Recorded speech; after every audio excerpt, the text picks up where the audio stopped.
everybody. Thank you for joining us today. Sorry for we were experiencing some technical difficulties, but I think we're all. So let's go ahead and get started. Today we have a really great presentation.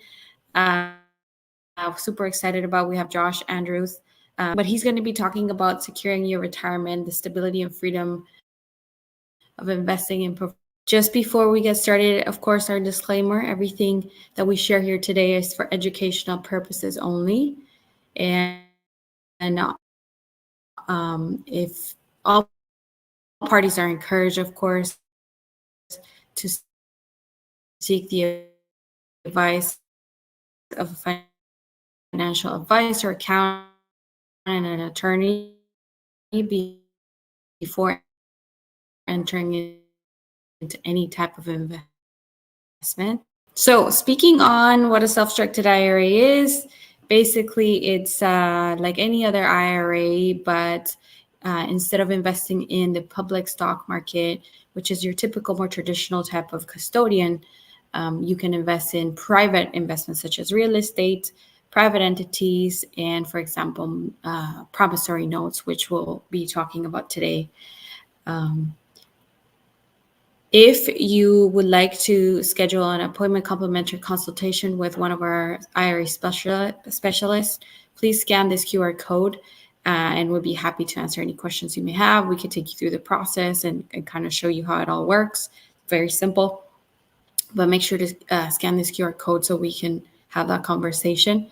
Our Quest Expo is happening very shortly here within the next couple of months. It's fast approaching. So I'm going to encourage everybody to make sure you grab your tickets. It's going to be amazing. The Quest Expo has always been a really great opportunity for networking, to learn. There's so much education, amazing keynote speakers, and break rooms, and it's going to be awesome. This year, we're super excited. We're expecting over 800 people there, so it's going to be awesome. It'll be in Dallas, so whoever wants to join us there, we'll see you there. But right now we have this promotion still, that if you enter this coupon code, you'll get 50% off that ticket. But without further ado, I'd like to bring the speaker. Josh, are you there? Yes, I'm here. Thank you so much for being here. I'm sorry for my technical difficulties, but go ahead, please, and take it away. Welcome. Sure, absolutely. So are we going off of this here, or am I sharing my screen? We can go off of this. I just don't have any control to move it, the current presentation that's on here. Okay, it's up to you, however you like to do it. If you okay. I'll just share my screen. That might be a little bit easier. Go ahead. We'll do that. Okay.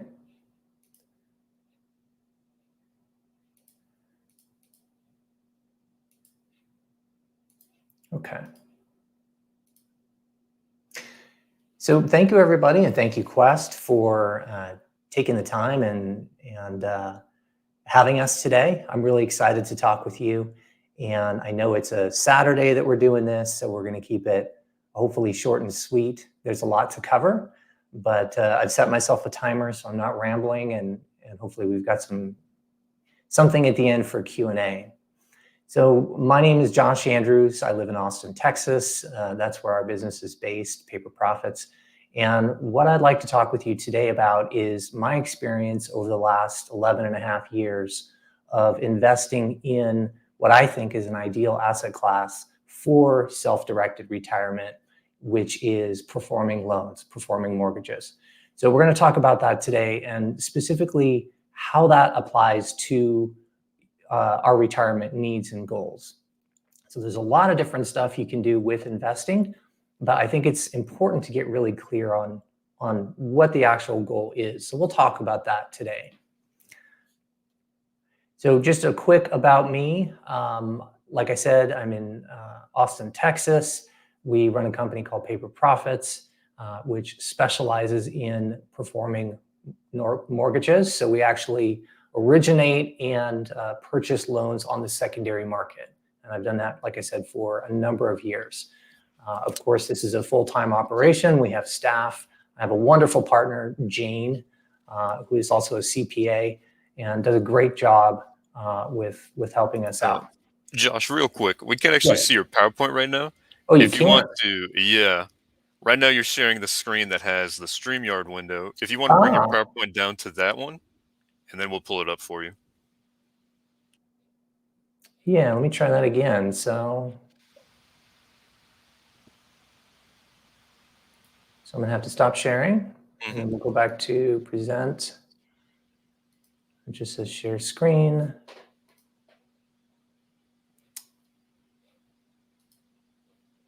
Yeah, it may not work then, because when I pull the PowerPoint up, it won't share that. Oh, okay. Well, go ahead and share your screen again, and we'll see what comes up. Sure.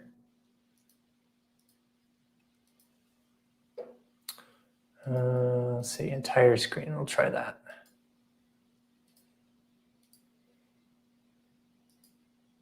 How about now? Can you see us? Let's bring it up. Perfect. Looks good. You can see it. Okay.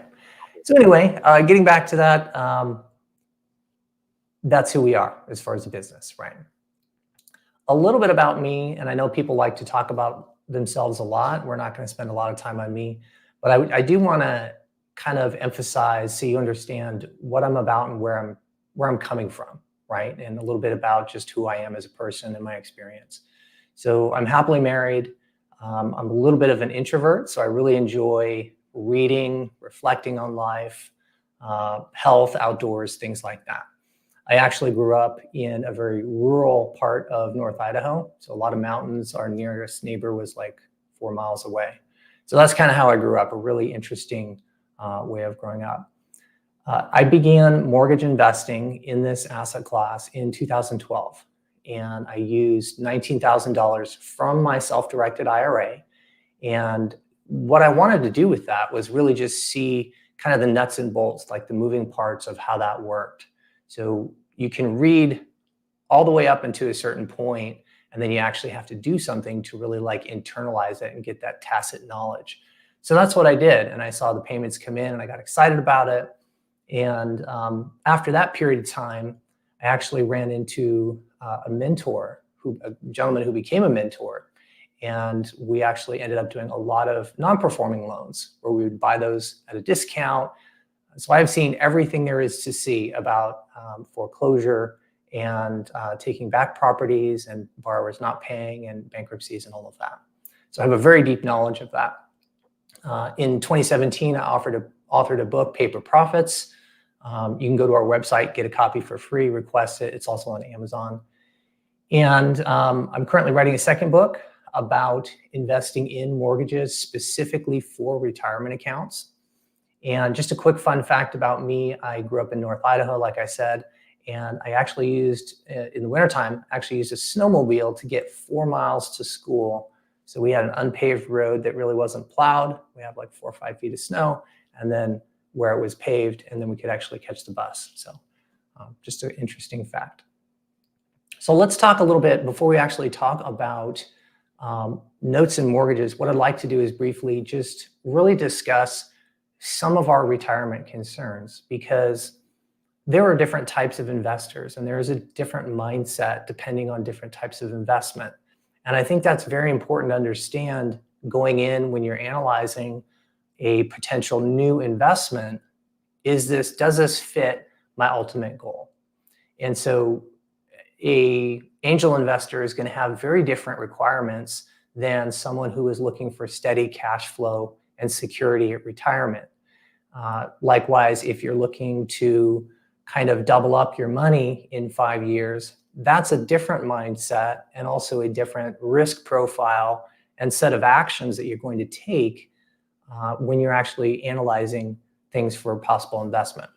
So that's what I want to get really clear here is really with retirement, we're looking for several things. Some of our concerns are financial stability and peace of mind, right? So you obviously are looking, I don't think anyone actually plans to, if you're making a lot of money now and you're a high income earner, we don't really plan to be poor and retire on a shoestring. We kind of want to keep our lifestyle. And, how do we do that without depleting our principal? Maintaining that lifestyle. The ability to have freedom and flexibility. So money in and of itself is not everything. It's what can that do for you to improve your life?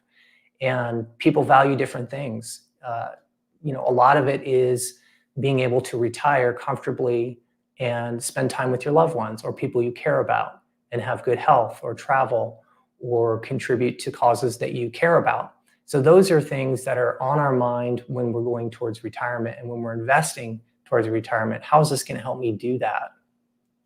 A couple other things.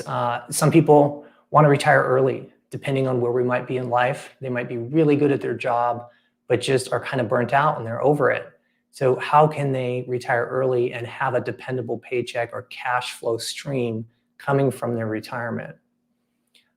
And then ultimately risk management. So a big thing with money that is in that bucket for retirement money is we obviously want it to stay ahead of inflation. We obviously want it to grow, right? Like it can't just sit there.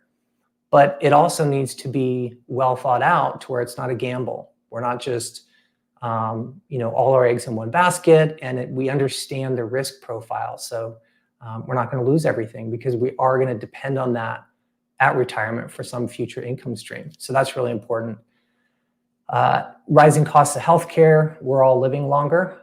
Hopefully you are too, healthy and happy. We live in a great time in human history, and I think it's going to get better. And so costs continue to escalate, premiums continue to escalate. And so those are things that we're thinking about prior to, investing in our retirement. And I think in general, people, myself included, just want to really have enough income to live life on our own terms, right? So knowing that and knowing kind of that mindset of what we're trying to do, I want to talk to you about my experience. We're obviously not going to cover everything about notes and mortgages because it's a very in-depth topic. But what I want to do is talk with you about why I think you should consider this asset class for a portion of retirement funds. I would never say that you dump everything or the kitchen sink into one investment or one asset type. I think that's a mistake. But what I do think is that mortgages, performing loans, have a lot of these characteristics that address our retirement concerns. And some of those things are, they're a very stable income stream. So it is something that you can kind of set your watch to in most cases. Now, borrowers do discontinue paying, there is foreclosure, there's other things. We're going to talk about that a little bit later. But in general, it is extremely consistent. It's predictable monthly income. And it allows you to really kind of chart out, if I'm getting $500 or $1,000 a month or whatever this is from these payments, I'll know by the end of this year how much income I have and when I can reinvest that, right? So it's very chartable, whereas other things like the stock market or other things that are not quite as predictable, you might have a big win, but then you might have a year where you make nothing. So note investing is not like that at all. It is lower risk. And the reason it's lower risk than most investments is because we're the bank. We are lending against property where we already know, we've done our due diligence in advance. We know what the property's worth. We know all of the bad things about the property. So any kind of liens or encumbrances on it. We know about the borrower. We know their financial situation.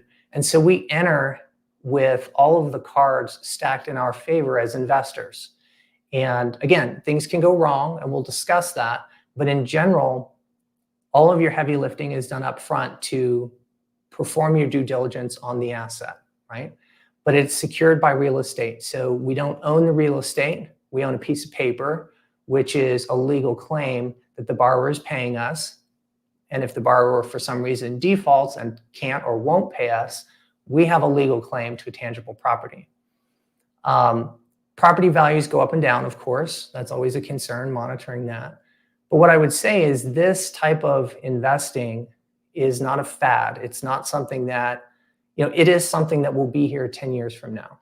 And the reason for that is property, whether it's commercial, whether it's just residential, like homes like we live in, that is going to be here for the foreseeable future.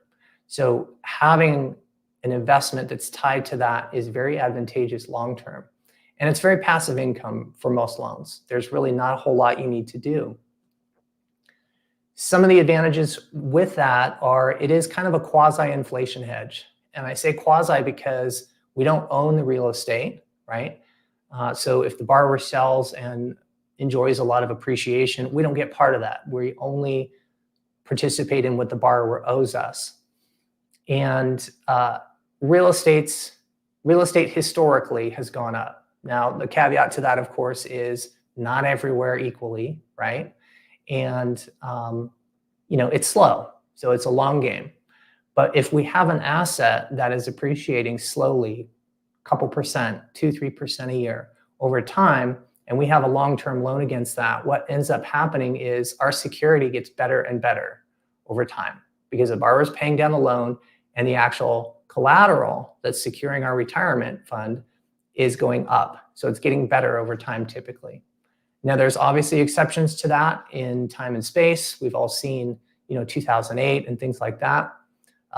There's a lot that happened in that time period that is not relevant to today's market. I'm not saying that couldn't happen again, but that is not the situation, short or midterm that we see ourselves in right now. Investing in mortgages offers a great way to diversify. So obviously from any other investments that you might have in your IRA, but also in different geographic areas. So you can essentially buy or invest in a mortgage in the Midwest, on the East Coast, and you get to pick and choose, right? And so having a portfolio of loans like that, instead of having them all in one area, provides that diversification. So if something happens there, like there's a major job loss or problems in that area, you don't have all your income coming from that one area. So you can do that, and that's very easy to do. Once you've purchased these, or if someone else is managing them for you, there's really not a lot of stuff you need to do. So this would be ideal to have in a retirement account because it's not going to suck up a lot of your time other than just maybe once a month you log in to make sure you got paid. And then finally, it's very easy to understand this concept. This is not an advanced business where you have these multiple moving parts and it's confusing. Like I can explain this to my mother who's in her 70s and she can understand it, right? And that's because we've all had some experience in one way or another with maybe a mortgage. Maybe you have a mortgage on your home or or your parents did. So you understand that kind of dynamic. So you don't need a PhD to understand how this works or how it can benefit you long-term. So really briefly what I'm going to do, and there's a lot we could get into, but I don't want to get into the weeds. I just want to, in case you don't fully understand what a note and mortgage is, I just want to talk about those really quickly so we understand what that language means after I get a drink here.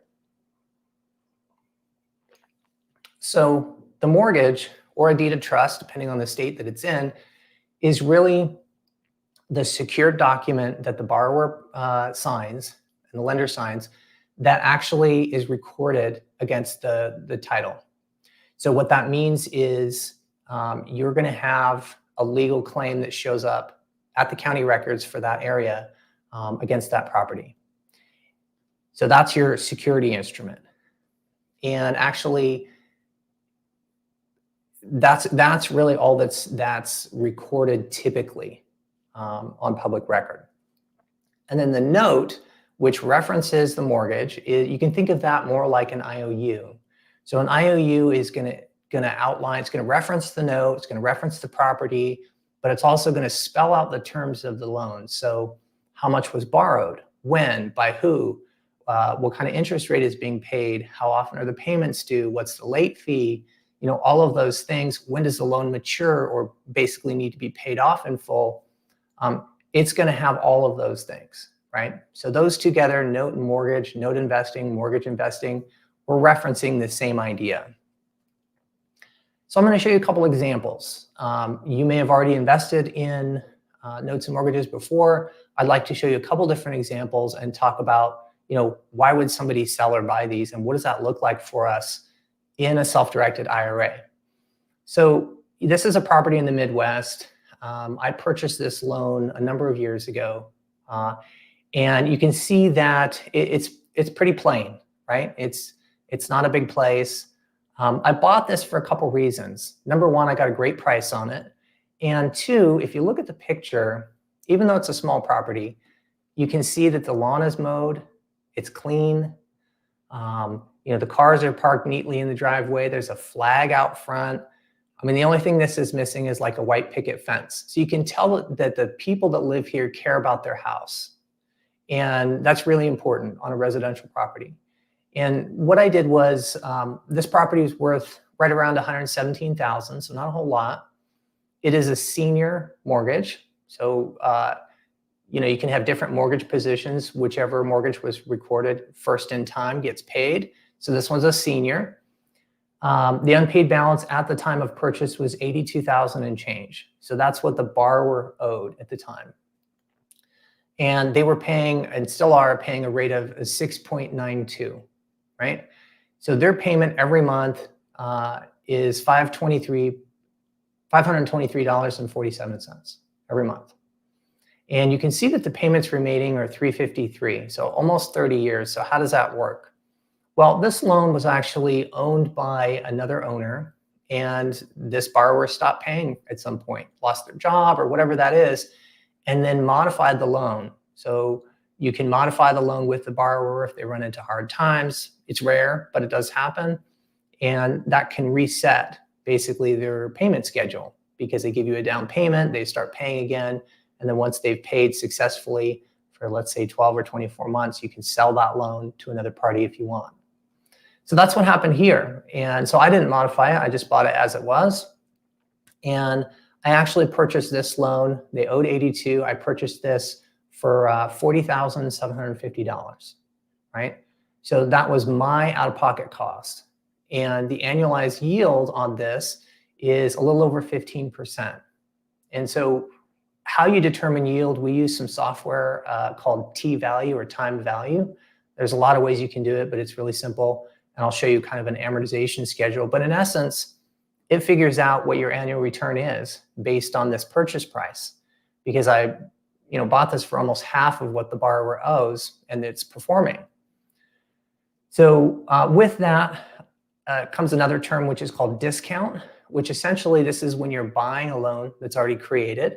Like this example, how much did you pay relative to the unpaid balance? So if I was to pay $82,000 for this loan, that would be what's considered par, or par for what's owed. So if I paid that, my IRA would be getting that 6.92% interest. However, I paid half of that. So because of that, there's a delta in there where I'm actually getting a lot more for my money. And so that's actually how I'm getting over 15% every year on this loan. So I'll show you kind of what that looks like on an amortization schedule. So there's software, you can do this. This loan, in essence, you can see under the amount, the purchase amount, the monthly payment, and then there's $25,000 and change below that. So that's actually a balloon payment. The way this was structured prior to me buying, at the end of the term, they're going to owe $25,000 extra, because whatever this amortization is, it's not paying off everything in full. So that's not every loan. Some loans have that. You don't have to buy those. You can buy whatever you like. But the key here is really the power of this amortization schedule, because if you have some money in your IRA that has purchased a loan or several loans or whatever, you're getting this constant stream coming in. And so that's very easy to plan for, et cetera. One thing to keep in mind on loans like this, like if you purchase this loan, maybe you don't want to be in this thing for 30 years, right? Like how do I get out of it? Well, there's two ways. Number one, the borrower could pay off early, which is like a random event you have no control over. They would pay you the full amount they owe you, and then your income stream would end. The other way is you could sit on this thing and collect payments for as long as you like in your IRA and then sell it. So this loan, for example, was definitely worth more than what I paid for it. So I could sit on this loan for 4 years, collect all the interest, and then maybe another opportunity came along in my IRA, and I could sell this for maybe 70 cents on the dollar, right? So closer to almost what the borrower owes. So there's ways to get liquidity and sell and get out when you do need it. And then just to kind of summarize on this example, this is what this would look like long-term for what the borrower is going to pay, and then also, what your IRA would receive. And you can see it goes over to the far right, the grand totals of what you actually paid versus what you're going to receive. So it's a very powerful thing long-term. The second example is going to be a commercial property, and this is what we're doing. We're doing this and single family as well. And I'll explain a little bit what this is relative to the last example. So this example here, obviously commercial property, this is a apartment complex. And we actually, this is not how I started out, but this is what we're doing, for the foreseeable future as well. We're actually originating loans. So origination means you're not trying to buy a pre-existing loan that someone else has already created. You're creating the loan. So you are the lender. You are almost like a hard money lender. People are coming to you and saying, hey, we have needs for money. And then you're kind of sifting through the wheat and the chaff and finding out the good ones and saying, okay, this meets our criteria for safety and et cetera. So that's what this is. And this is a little bit different because it's a very short-term loan. This one's on a performing, well-stabilized apartment complex. And you can see the fair market value is just over 11,500,000 is what the whole thing's worth. You've got a senior mortgage on this, which is not us, just at about 6.3, let's call it 6.4, rounding up million, right? So our loan on this that we originated is in a junior position. So we have a senior that we're monitoring, and then we're the junior. So we're watching the senior, making sure that they're paying. We have a plan if they're not, and we're watching, insurance, all of these things, taxes. So we lent 1.2 million on this deal. And what we actually did was instead of just securing it on this property, we put a mortgage on a couple other properties that this borrower had as well. So we have an extra layer of security because we're in junior position. So we have equity above all the liens. So fair market value minus the senior mortgage, minus the 1.2 that we lent. How much is left if this borrower throws up his hands and we have to foreclose and take the property? Well, there's almost $4 million left, and the property's stabilized. It's not a fix and flip. There's rent coming in. We would immediately take that. So you're actually in a really good position in something like this. And the combined loan to value, or CLTV, is 65.56%. So you're in a good spot. And then the rate that the borrower is paying is 15%, right? So this is just another way that you can still get the same rate. You don't have to find like these crazy niche deals. You can create them. The payment on this is interest only. So the borrower only needs it for a year, and it's $45,000. And then there's 4 payments, and then the final payment will be any interest that's left over plus the principal back. And so your annualized yield is 15% because we actually lent the money at that, and there's no discount. It's just a short, quick 12-month period. And there's some advantage to shorter term loans like this, depending on your needs. The advantage to having maybe a 12, 24, 36-month type of bridge loan, very high rate, very high security, would be you're in and out of that deal pretty quickly. You're not tied to this borrower or this deal for 30 years or 15 years or whatever. It also doesn't matter if there's federal rate hikes because you're in and out so quickly and you're already charging a lot. It's not going to matter to you. So this is a good thing to consider. It's something that we do frequently, and it's primarily just on either commercial or business type of use, like a rental property, right? This is not going to be for an owner-occupant because there's different conditions that apply to that. So let's talk about the risks, because everyone always wants to talk about the good stuff. And I think understanding a worst-case scenario on things helps clarify What's the worst thing that can happen, and am I okay with it, right? So understanding that. So the main risk here is the borrower stops paying. We don't really have direct control over that. They stop paying, and really the reason a borrower is going to stop paying is primarily one of 4 reasons. They die, so you obviously can't make payments if you're dead.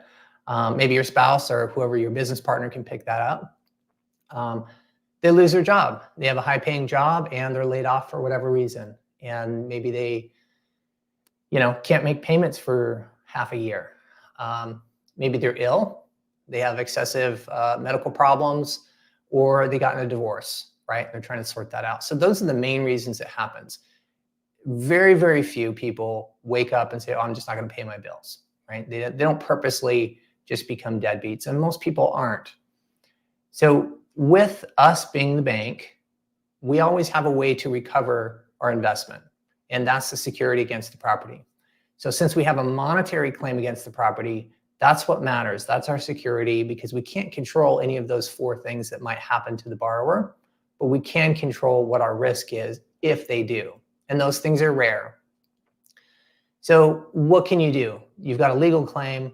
So like I had mentioned earlier, in previous years, I have done a lot of foreclosure work, hundreds, where our sole goal was these loans. We bought them non-paying, right, non-performing, and then we would start foreclosure really just to work with the borrowers. We didn't want to take their home.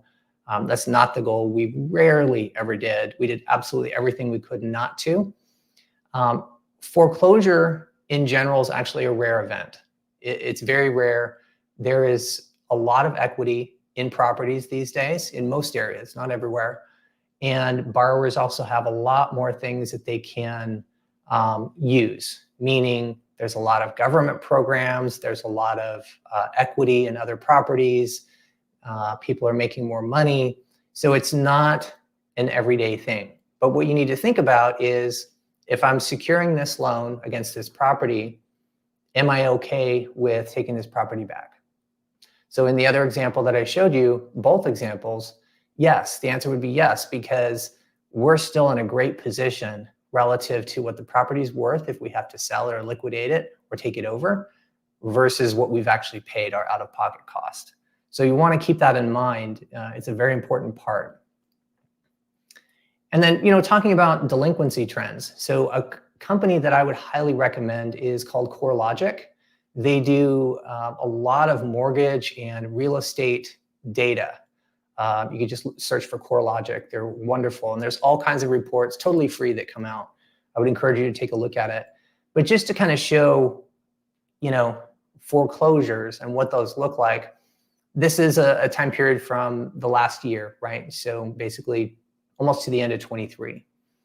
And you can see on the far left, we've got 30 more days past due, 30 to 60, 60 to 89. And then you have farther down the road where it's like actually in foreclosure, right? People are not paying, can't work anything out. Okay, we have to start that process. You can see how small that is. It's not a huge amount. And keep in mind, those foreclosures doesn't mean the lender's going to lose. It just means it's inconvenience and some upfront costs that they'll recover and a hassle, right? They may lose depending on, what kind of decisions they've made with their investments, but it's not an automatic loss. Same thing with bankruptcy. Bankruptcy it just slows the process down. It does not stop a lender from ultimately exercising its right or recovering its money. So the short answer to this is yes, things can go wrong. There's a lot of ways to work through them, hopefully through the borrower, right? You want to have them keep their home, or the investor keep his property. You're never coming from a point of, oh, I hope this person stops paying and I want to take their stuff. That's the wrong mindset. You just want to get paid. You're at a bank. You just want to see your retirement grow. That's all we're after. And then as we get a little bit closer here towards the end, I want to talk to you and show you just a little bit how consistent this is, right? So we talked about the consistent payments. This is one of the loans that is in our portfolio that we manage for our investors. And you can see under the total payment how consistent this is. There's a few day variance where it looks like this borrower pays maybe close to the 15th of the month. Maybe that's when they get paid. But you can see that it's just clockwork. And so that's the idea of buying an income stream for your retirement. So you're not depleting your principal. You're actually just, you want to get to a spot where you're actually just living off the interest, right? And these are ideal to do that. And then, of course, compounding. If you don't have to use that money, if you can redeploy it, the faster you can redeploy it is more advantageous to you and your retirement. So this is just a simple graph showing if you could compound quarterly. You know, if you're getting a 10% rate of return or whatever that is, you have $100,000. If you're contributing nothing else and you're just able to compound that interest 4 times a year or just quarterly, what that does. Right? So it just keeps accelerating. And that's the idea behind getting to a point where you have enough investments where you're just living off of that. You're living off of the interest. You're not seeing the principal being depleted. So I think that's really, for us, that's really a depressing thing of being able to outlive your money, or seeing that balance just go down every month. And you're like, okay, well, how much longer do I have here? That's not the idea. We're thinking about abundance where you're just living off of the interest. And keep in mind, you're not one thing I think is very important, you're not taking advantage of folks here. This lending is a very needed part of our society, of our economy. You know, borrowers willingly are seeking funds to, you know, purchase properties, rehab properties, do all kinds of things. So you're not, this isn't a one-sided thing where you're like taking advantage of someone. You're helping them, right? Because they're willingly going into this, they're willingly signing. You're not breaking any laws. It's mutual benefit. So I think that's very important to understand. And then just as we wrap up, some additional thoughts. This does not eat into your principal investment, which I mentioned I think is super important. The performing loans are low maintenance, very passive to manage. We manage a very large portfolio of performing loans for our investors. For us, it's a full-time job, right? Because there's a lot of loans and we're an investment company. If you have 1 or 2 loans or 5 or 10 yourself that you own in your IRA, really not a big deal. It is secured by something tangible. So you have something there to secure your interest if the borrower stops paying. It's very consistent. It's very easy to understand, and self-directed retirement accounts can purchase these or buy interests in companies that manage these. We work with Quest a lot, and it's a very simple process. It's not rocket science. And then, like I mentioned, it is a needed piece of the economy. Lending, private lending, all kinds of lending is really an important function of our society. And then one last thing I did want to say is interest income, which is what you receive from this type of investment, is actually the perfect place for like a tax-advantaged retirement account. So I know a lot of us have real estate investments and things like that. Interest income, you don't want to take that necessarily. I mean, you can, but you don't necessarily, if you have a choice, want to take that on your personal income.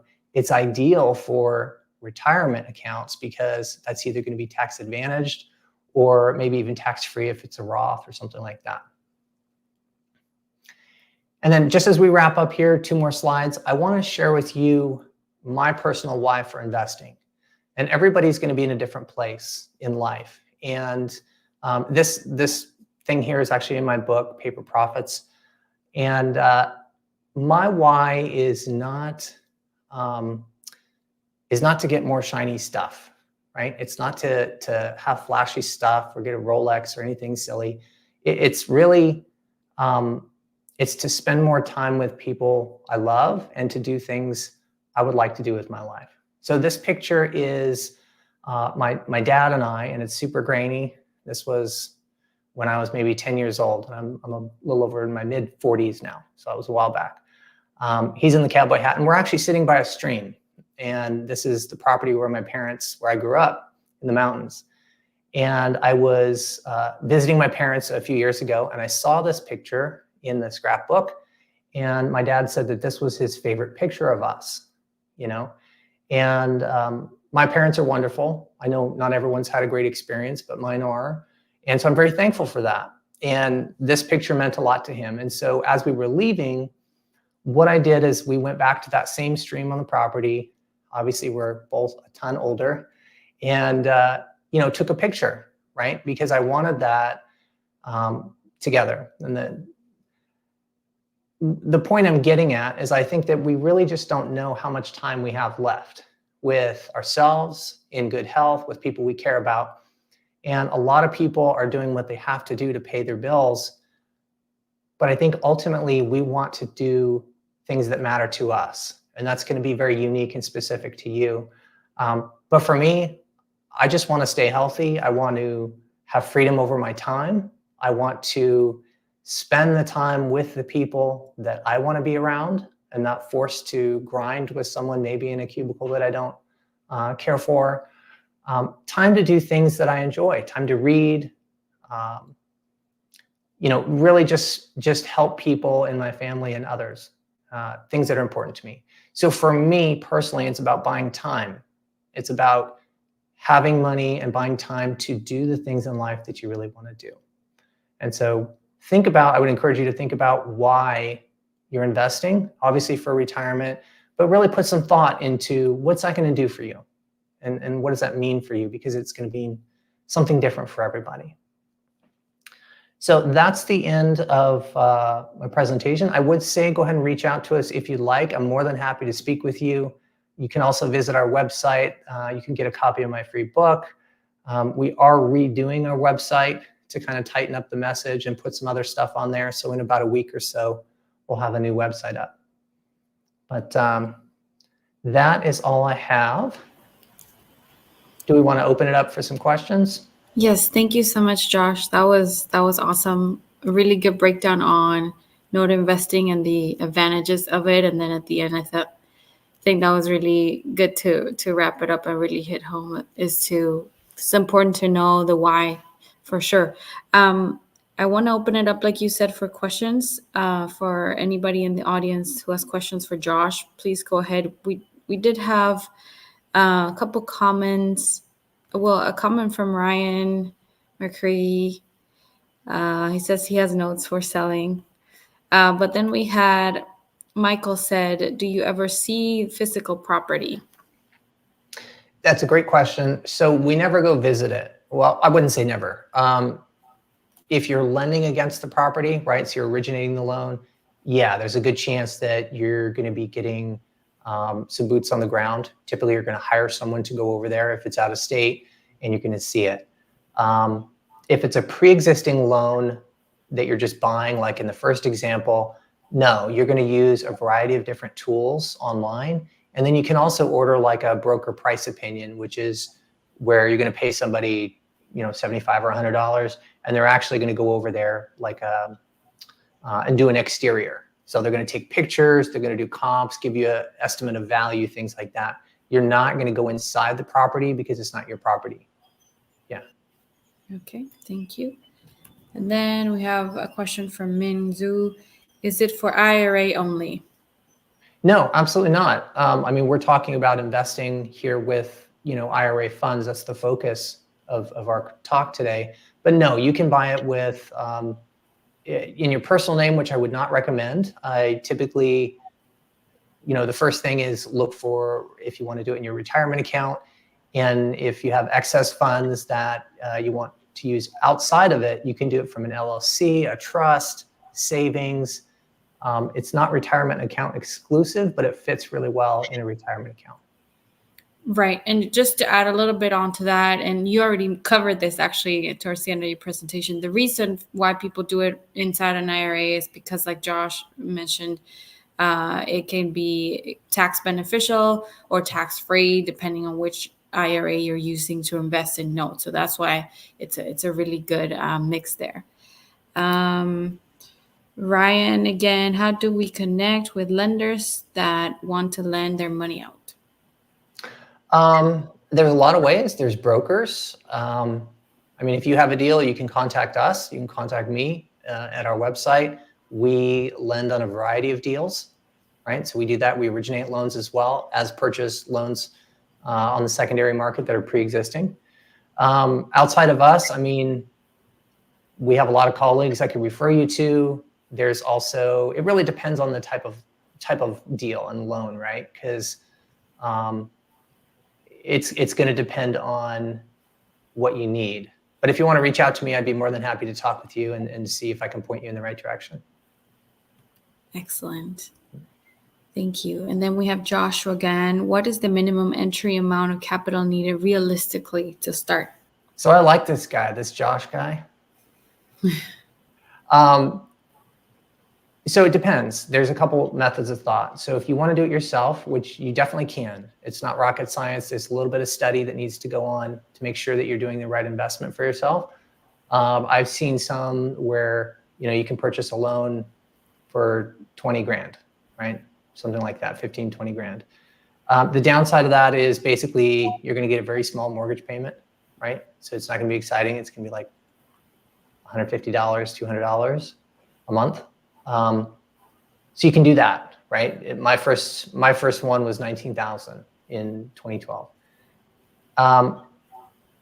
There's also a lot of other companies that do it. So manage funds, right? So our company does that for investors. There's a number of other companies that do, and those are typically, closer to 40, 50,000 kind of entry point. But it just depends if you're going to do it yourself or if you're going to have somebody manage it. Okay. Are you and your partner still managing note funds? Yes. Yeah, that's our full-time job. Yep. Excellent. Then Ryan mentioned again, I look for 50 to 300K at 8 to 12% returns interest on 3 to 12 months. But then he also said, great, thank you. We'll chat next week. Perfect. Yeah. I look forward to talking with you. Yeah. Excellent. So yes, if anybody wants to reach out to Josh, go ahead and do that. I'm also going to put, if you want to talk about investing your IRA funds or old 401ks that you may have in these type of amazing investments, you can contact us too. I'm going to put my Calendly link in the chat. But I think that pretty much wraps it up, brings us to an end. I want to thank you again, Josh, for being here with us. Hopefully we'll have you again in the future. But yes, thank you. Thank you for having me, and thank you for everybody that's here. And feel free to reach out if you just want to talk notes or anything in between. I'd be more than happy to see how we can assist.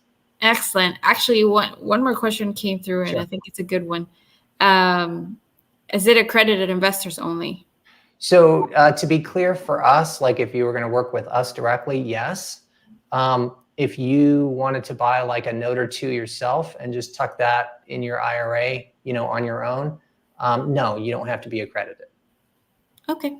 Yeah. Excellent. Well, thank you, Josh, again. Thank you, everybody, for joining us and participating. I hope everybody has a great rest of your weekend. That's right. All right. Excellent. Take care, everybody. Bye-bye.